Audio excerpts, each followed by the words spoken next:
Today we're doing Module 5, Lesson 13, and this is the last lesson before your your weekly check-in tomorrow. Okay, your weekly check-in will cover 5.10, 11, 12, and 13. And today we're adding on to what we learned about yesterday. Yesterday we learned about area models, and today we're just going to continue to practice and see how we can use area models and why it's a good idea sometimes to use an area model to multiply mixed numbers.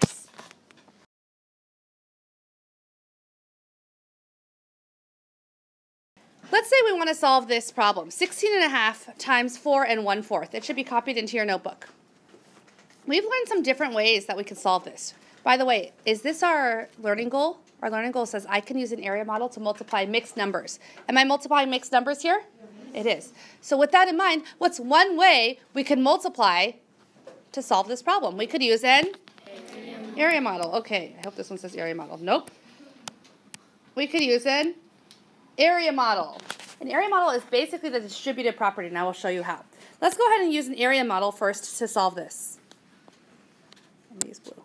Okay, when we use an area model, we draw a rectangle, and we know that finding the area of this rectangle is going to be the same as multiplying this. So which means the length is going to be 16.5, and the width is 4.5, 4 and 1/4. Very good.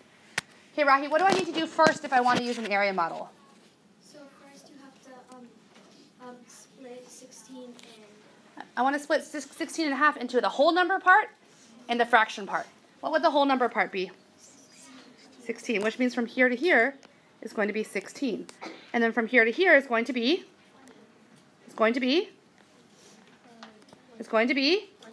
very good, 1/2. Okay, the width is 4 and 1/4. Which means I can also split it up into a whole number part and a fraction part. Yes? What would the whole number part be? 4. Okay. And the fraction part would be? 1/4. Okay. Now, we have to find the area of the different sections now. How many sections do we have? 4. Very good. Okay, if I want to find the area of this highlighted, I have to do 16 times 4. Good. What is 16 times 4? 64. Good. Okay, now if I want to find the area of this next part, what is the distance from here to here that I'm highlighting right now? 1/2 times? 4. Good. So inside that, go ahead and write 1/2 times 4. What's 1/2 of 4? 2. Good. Easy, right? Okay, now, what is the distance from here to here? It doesn't say anything from here to here, but I can look. It's the same as from here to here, which is the same as from here to here, which is? Good. What's the distance from here to here? 16. Good, because it's the same as up here. So to find that area, I have to do 1/4 times 16. We know that's the same as 1/4 of 16, right? What is 1/4 of 16? 4. Nice. Okay, this last part is often the part that messes people up. But it's not hard. We have to find out this distance, which is this, right? Times this, which is this. So how do I find the area of this? 1/2 times 1/4, which is? 1/8. So to find the total area, I just have to add up all my partial products. 64 plus 2 plus 4 plus 1/8, which is? 70. Well, what's 64 plus 2? 62.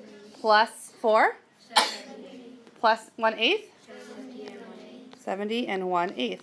So what is 16.5 times 4 and 1/4? 70 and 1/8. Very good. Now, we also know that another way that we can multiply is by converting the numbers into improper fractions. Do you agree? Okay, go ahead and do that. 16.5 is the same as how many halves? Well, how many halves are in 16 wholes? 30 what? 32 plus one more? 33. So 16 halves is the same as 33 halves, okay? How many fourths are in 4 holes? 16 plus one more is? 17 fourths. So could I multiply this by doing 13 times 17 in the top? Is this the same as 33 times 17 all over 2 times 4? Yes. Okay, go ahead and do it. So in order to do 33 times 17, we have to use the standard algorithm. But when we do, we get 561 all over, what's 2 times 4? 8. Now, how do I simplify this? I have to use division, don't I? I have to do 561 divided by 8. Okay, let's go ahead and use the standard algorithm to do that. So when we use the standard algorithm, we can see improper fractions and the area model give us the same answer of 70 and 1/8. Which one was easier? Which one was a better choice and why? Go ahead and talk with the people next to you. By doing this in the same problem in 2 different methods, we can see that actually the area model is a lot easier because you're working with smaller numbers. Over here, when you change the mixed numbers into improper fractions, we get very big numbers, like 33 times 17, which means we have to use the standard algorithm not only once to multiply, but a second time when we divide. Every time we do this, that's a chance to make silly mistakes. If you look at the area model, we had to do 16 times 4, which, okay, is kind of big, but not that bad. And then the rest were really easy. We had 2, 4, and 1/8. So you're much better off using the distributive property, which is the area model. Now I'm going to show you how the distributive property and the area model are the same thing.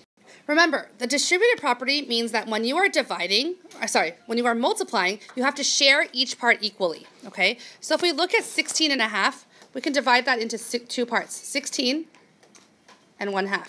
Do you agree? Okay. And then when we have 4.5, we have 2 parts, 4 and 1/2. That's what we were doing when we did our area model. We divided it into 2 parts, 16 and 1/2 and 4 and 1/4. Sorry, it should be 1/4, not 1/2. Okay?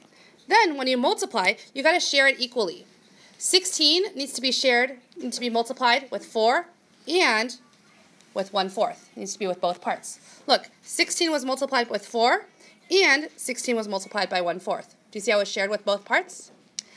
Then the second part, 1/2, also needs to be multiplied by 4 and it needs to be multiplied by, so 1/2 needs to be multiplied by 4 and 1/2 needs to be multiplied by 1/4. So when we draw an area model, really you're just drawing a picture that shows how you do distributive property. Make sense? Very good.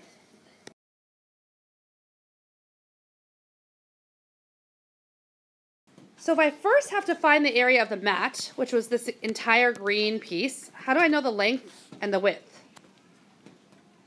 What's the length of the mat? Well, I know this middle part from here to here is 10. Do you guys agree? From here to here is 10? What is from here to here? 3/4. So what's from here, watch carefully, to here? 10 3/4, right? Because this part right here, from here to here, was 3/4, right? And then from here to here is 10. So from here to here must be 10 3/4. Okay, watch carefully. Watch my pointer. What's the distance from here to here? What's the distance from here to here? So what is this distance plus this distance? 6/4. So what is this whole thing? 10 6/4. Very good. 10 6/4. How can I simplify that? 11 1/2. Very good. Okay, what about the width? What is the distance from, watch my pointer carefully, here to here? 8 inches. What about from here to here? 3/4. So what about from this edge here all the way to here? 8 3/4. Plus another 3/4 would be 8 6/4. Very good. Otherwise known as 9 1/2. So how can I find the area of the mat? I can do 11 1/2 times 9 1/2. What could we use to do that? Area model. Go ahead and do it in your notebooks. So now that we know that the area of the entire mat is 109 1/4 square inches, we have to take away the area of the picture. How wide is the picture? 8 inches. Good. How long is the picture? So what's the area of the picture? 80 square inches. Good. Okay, so then for step 3, we have to find the difference. I have 109 1/4. I want to take away 80. Okay. Let's ignore the 1/4 for right now. What's 109 minus 80? 29. Okay, so if 109 minus 80 is 29, if I add 1/4, will my final answer be bigger or smaller? Bigger. By how much? 1/4. So what's 109 minus 80? 29. What's 109 and 1/4 minus 80? 1/4. Good. So what is my final answer? Very good. Okay.